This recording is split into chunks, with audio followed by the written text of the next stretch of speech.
Assalamualaikum warahmatullahi wabarakatuh. Perkenalkan, nama saya Umi Kamila dari Universitas Teknologi Digital, Prodi Manajemen, kelas K321 MNR. Dalam kesempatan kali ini, saya akan membuat sebuah video sebagai pemenuhan tugas ujian akhir semester saya. Di sini saya mewakili kelompok saya yang terdiri dari saya sendiri, Umi Kamila, lalu berikutnya ada Winda Prahesti. Dalam kesempatan kali ini, saya mewakili kelompok saya untuk menjelaskan atau memaparkan materi yang telah kelompok kami diskusikan mengenai mata kuliah studi kelayakan bisnis. Ada beberapa poin yang akan kami bahas. Selamat menyaksikan. Baik, untuk yang pertama, di sini saya akan menjelaskan mengenai tahapan siklus proyek liburin travel agent. Di sini kita akan membahas mengenai tahapan siklus proyek dari bisnis yang akan kami jalankan, yaitu bisnis travel yang kami beri nama liburin travel agent. Perencanaan dilakukan menjadi beberapa tahap, antara lain yang pertama adalah identifikasi kesempatan usaha. Ditemukan bahwa banyak sekali pelanggan di sekitar kami yang membutuhkan travel agent baik secara online maupun offline. Lalu, tahap yang kedua yaitu persiapan dan perencanaan. Pemilihan logo, biaya administrasi dan perizinan, biaya sewa, serta renovasi kantor, biaya peralatan dan perlengkapan kantor, biaya pemasaran dan promosi, dan biaya operasional serta modal kerja. Berikutnya, tahapannya adalah penilaian. Dengan menggunakan strategi optimis, yakni 40 transaksi per bulan, waktu balik modal dapat dicapai dalam 8-9 bulan.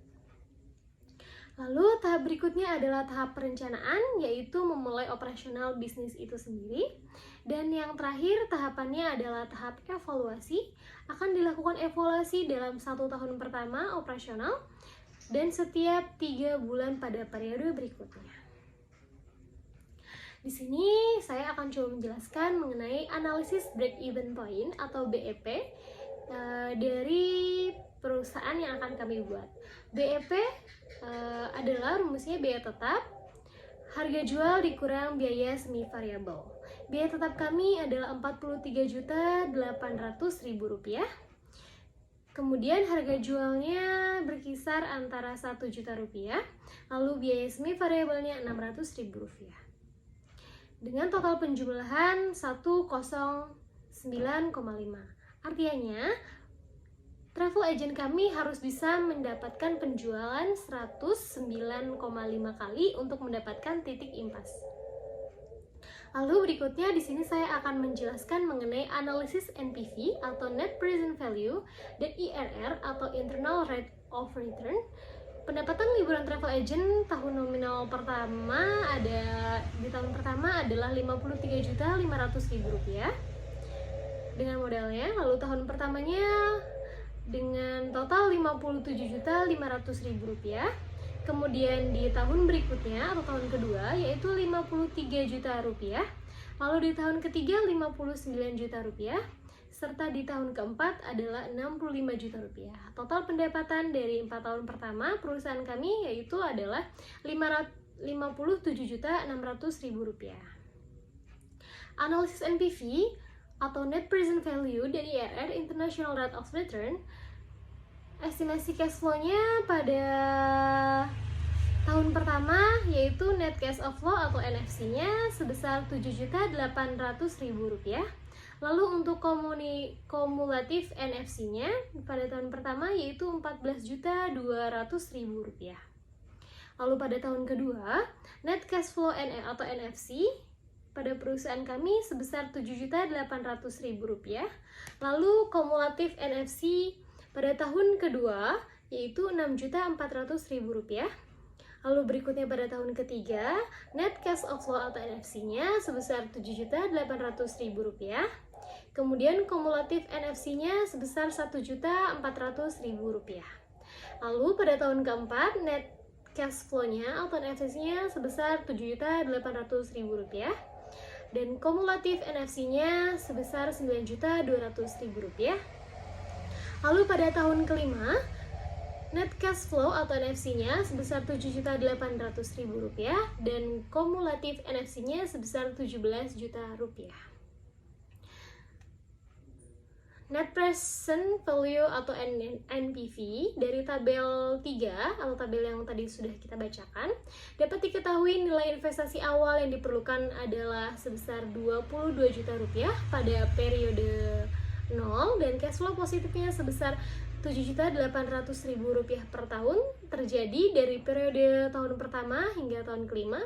Maka perhitungan NFT-nya adalah NFT dikurang Rp20 juta ditambah Rp7.800.000 yaitu totalnya Rp7.515.337. Berikut adalah tabel kelima, yaitu perhitungan NFT dan IRR menggunakan Microsoft Excel. Total NPV-nya adalah Rp7.515.337 dengan IRR sebesar 22,71%. Analisis sensitivitas. Seperti usaha yang bergerak di bidang jasa lainnya, pendapatan dari usaha travel agent juga naik turun setiap bulannya. Perhitungan analisis sensitif dilakukan untuk mengetahui seberapa besar pengaruh naik atau turunnya pendapatan terhadap analisis kelayakan ekonomi investasi pada travel agent ini. Naik dan turunnya dapat dipengaruhi oleh jumlah orderan. Hal ini juga mempengaruhi besaran biaya variabel yang berlaku.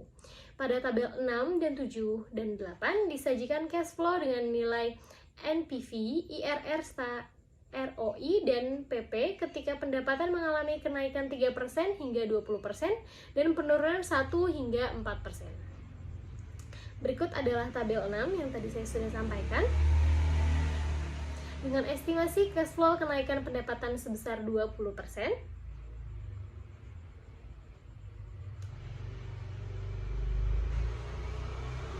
Pada tahun pertama, net cash flow atau NFC kami sebesar Rp18.120.000, lalu kumulatif NFC-nya sebesar minus Rp3.880.000. Lalu pada tahun kedua, net cash flow atau NFC-nya sebesar Rp18.120.000 dan kumulatif NFC-nya sebesar Rp14.240.000. Lalu pada tahun ketiga, net cash flow atau NFC-nya sebesar Rp18.120.000 serta kumulatif NFC-nya sebesar Rp32.360.000. Pada tahun keempat sebesar Rp18.120.000 serta kumulatif NFC-nya sebesar Rp50.408.000.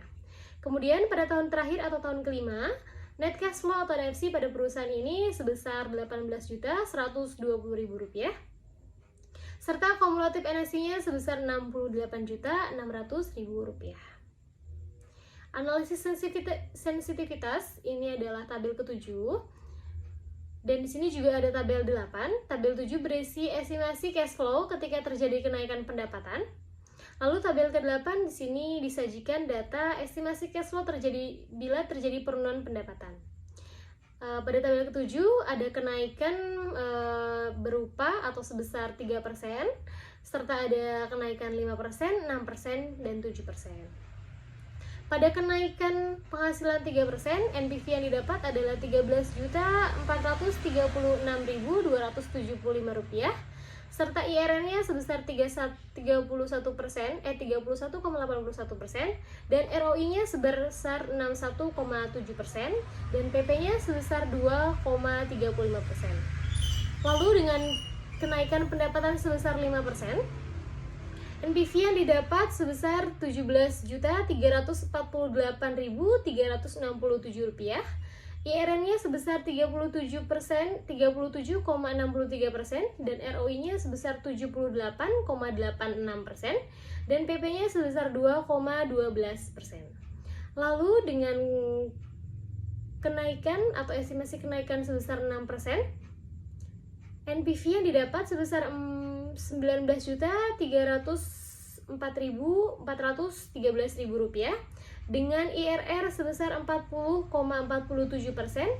Sedangkan ROI-nya sebesar 87,75% dan PP-nya sebesar 2,02%. Lalu dengan kenaikan pendapatan sebesar 7%, NPV yang didapat yaitu Rp21.260 dan IRR-nya sebesar Rp43,28, ROI-nya sebesar Rp96,64 dan PP-nya sebesar Rp1,93. Analisis sensitivitas.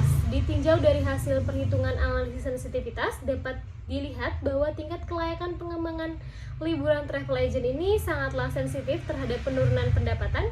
Investasi ini menjadi tidak layak secara ekonomi ketika nilai pendapatan turun sebesar 4%. Hal ini ditunjukkan dengan NPV dan ROI yang bernilai negatif, yaitu sebesar minus Rp265.047 dan minus 1,16% ketika pendapatan turun sebesar 4%. Nilai RR juga berada di bawah suku bunga bank, sehingga investasi ini kurang menguntungkan jika dijalankan. Selain itu, Liburin Travel Agent harus terus berusaha meningkatkan pendapatannya, karena semakin tinggi kenaikan pendapatannya, maka semakin cepat pula periode pengembalian modalnya. Seperti yang terlihat pada tabel 7, ketika pendapatan kenaikan di atas 6%, maka periode pengembalian modal bisa kurang dari 2 tahun dan IRR-nya di atas 40%. Sekian presentasi yang dapat saya lakukan. Mohon maaf bila ada kurang dan lebihnya. Wabillahi taufiq wal hidayah. Wassalamualaikum warahmatullahi wabarakatuh. Terima kasih.